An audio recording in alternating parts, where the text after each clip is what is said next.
Welcome to Dr. SmartBiz, your source for everything business. Ever wondered how international trade agreements and organizations influence global trade? At their core, international trade agreements are treaties between two or more nations agreeing on terms of trade between them. They usually involve reducing or eliminating tariffs, quotas, and other trade restrictions. Organizations like the International Monetary Fund, or IMF, and the World Bank were born out of the Bretton Woods Agreement in the mid-20th century. These institutions aim to foster global monetary cooperation and financial stability and to reduce poverty around the world, respectively. Then there's the General Agreement on Tariffs and Trade, or GATT, which morphed into the World Trade Organization, or WTO. These bodies work to promote free trade by reducing tariffs and other trade barriers. So whether it's through fostering financial cooperation, combating poverty, or encouraging free trade, these organizations have significantly shaped the way our world trades today. Trade policies are vital tools for governments to influence international commerce. They represent all government actions that aim to modify the flow of goods and services to and from a country. Instruments of trade policy include tariffs or custom duties, preferential duties, most favored nation status, and non-tariff barriers. Tariffs or customs duties on imports are collected by a designated government agency. There are specific tariffs, which assign a fixed dollar amount per physical unit, and ad valorem tariffs, which levy a constant percentage of the monetary value of one unit of the imported good. Then we have preferential duties.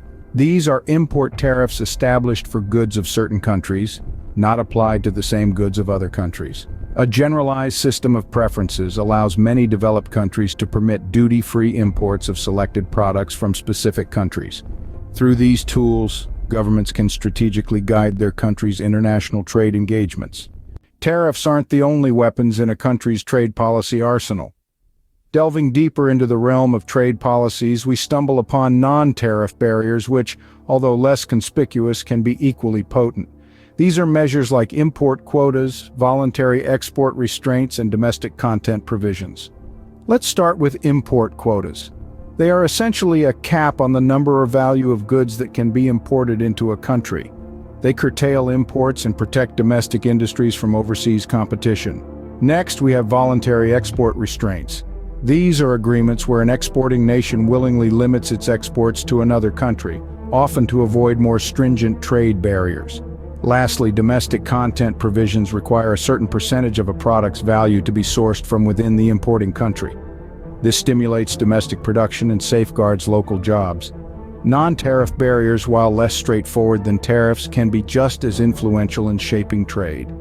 They may be subtler, but their impact on the global trade landscape is undeniable. In the modern global economy, we see the practice of managed trade. This is a strategic approach in which governments intervene in trade to achieve certain economic, social, or political objectives. The rationale for managed trade can be twofold: socioeconomic and geopolitical. From a socioeconomic perspective, managed trade can involve practices like countertrade or the protection of infant industries. Countertrade, for instance, involves transactions where goods are exchanged for other goods instead of for cash, often to balance trade deficits.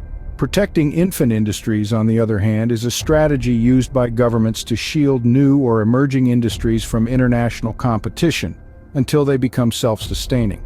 From a geopolitical standpoint, managed trade can include measures like embargoes.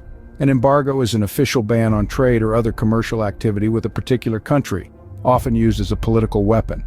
Managed trade is a complex and controversial aspect of international commerce, but understanding it is key to navigating the global economy. Remember to like, share, and subscribe for more videos. Until next time, stay smart.